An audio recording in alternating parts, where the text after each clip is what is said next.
Hello, readers. This is Justin's 52 Books, where I go through the 52 Book Club's 2022 Reading Challenge.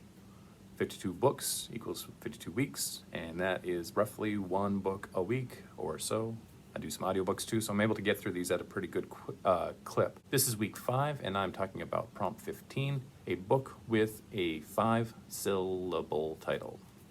I was sitting there with my to-read list, trying to figure out what I was going to do with this prompt, and I'm trying to match up books that I want to read with this. I'm going through and cast the origins of our to your scattered bodies, termination shock.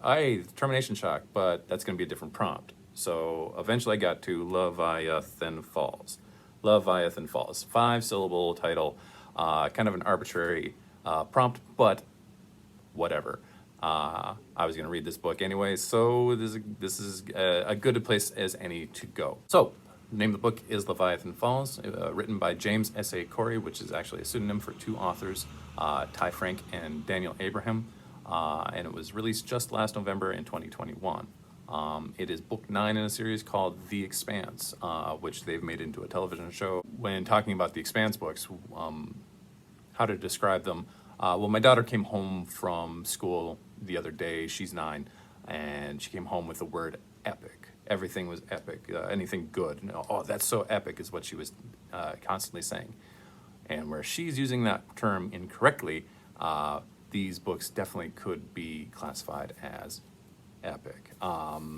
Just an epic space opera story, which there are a lot of them in science fiction. And I'd say The Expanse builds upon that tradition very well.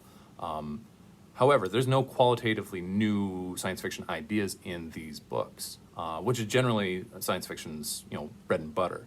Rather than that, it's the movement of the characters from science fiction trope to science fiction trope in a creative and enjoyable way that is the real appeal of these books. We are able in these books to watch our main characters, Holden, Amos, Naomi, and Alex, go from a cyberpunk detective story to zombie escape story to military science fiction space war, Stargate portal story, planet colonization, post-apocalyptic survival story, into galactic civilization and empire building and the inevitable space rebellion that goes along with that. And in all of that into this 9th book in the series, which is touching on cosmic horror and mental gestalt. I didn't see that one coming. All of that while watching these 4 main characters grow old and live out their lives and interact with new situations and new worlds and specifically new people. It's very gratifying to see all of that come together and finish. The writers, I was reading a interview with the writers in Clark's World, and they were talking about making endings seem both surprising and inevitable, and they really excel at that. I am never able to see exactly where they're going with the plot, but by the time I've finished reading it, it seems like, oh, that's exactly how this book or story was supposed to end. And I feel that way about the entire series now that I've finished it. It's been said elsewhere, I think it was a headline, but the authors definitely, quote unquote, stuck the landing with book 9 and with finishing the series. It's great to have a finish.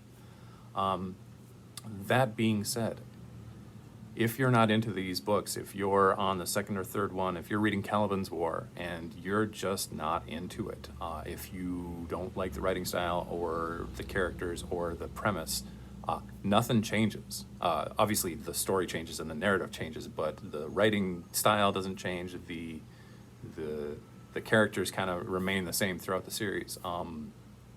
I've never once regretted giving up on the Wheel of Time at the 5th book. And I can't even remember what the name of that one was. Even though I've got friends who love Wheel of Time, I was semi-interested in watching the TV show when it came out. It's always interesting to see how they take a book and put it onto a TV show. That being said, I've never regretted that decision, and if you give up on The Expanse because you're not into it, I think that is the way to go.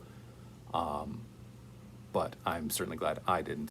I would encourage others who are enjoying it to truck on through to the end, because the end justifies the time and the effort.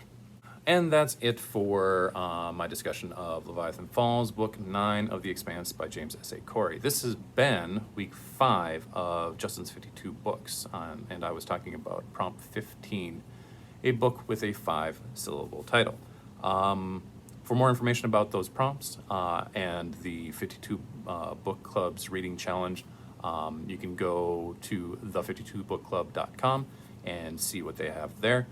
You can also check them out on Goodreads, and you can check me out on Goodreads and Storygraph, Justin's 52 Books. Hope to see you next week with prompt number 6, a book with the author's photo on the back cover. And it is a very, very special book for me, and I hope to talk with you about it then.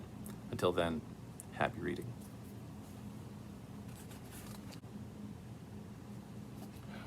A species of beautiful idiots. Man, that's a great line.